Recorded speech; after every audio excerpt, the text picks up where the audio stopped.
मैंने एक हदीस पढ़ी, खुदा की कसम उठा के कहता हूँ, हदीस पढ़ी और फिर मैंने किताब बंद कर दी।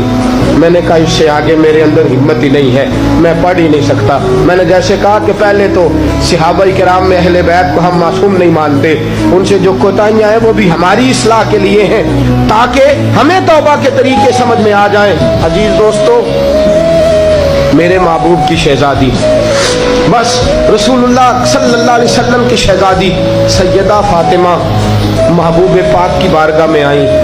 रंग उड़ा हुआ है, आंखें रो रो के थकी हुई हैं। महबूब की शहजादी दरे रसूल पे आई, आके हुजूर के सामने खड़ी हुई, कहा या रसूल अल्लाह सल्लल्लाहु अलैहि वसल्लम, हुजूर आज मैं बड़ी उलझन में फंस गई थी, आका आज मैं बड़ी परेशान हो गई थी।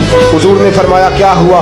कहा या रसूल अल्लाह, मैं और अली बातें कर रहे थे, बातें करते करते करते करते बात बढ़ने लगी, हुजूर मुझसे कोई ऐसा जुमला निकल गया, अली नाराज हो गए, मुझसे बात हो गई। दोस्तों, दुर्रतुन नासिहीन में साहिबे दुर्रतुन नासिहीन लिखते हैं, कहा अली नाराज हो गए। सैयदा फातिमा फरमाती है मैंने 70 चक्कर लगाए अली के कमरे के। कितने?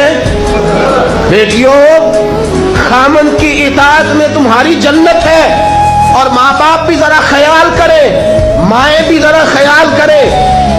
मेरे रसूल पाक ने फरमाया जो किसी औरत को उसके खामन के खिलाफ भड़काता है, जो किसी औरत को उसके खामन के खिलाफ भड़काता है, अल्लाह उसे जन्नत की खुशबू भी अता नहीं करेगा। चाहे अम्मा ही मशवरे दे रही हो, चाहे कोई मशवरा दे रहा हो, खामन के खिलाफ जो भड़काता है। सैयद आलम सल्लल्लाहु अलैहि वसल्लम की साहबजादी कहती है मैंने 70 चक्कर लगाए, सोनिया मैंने अली को राजी किया।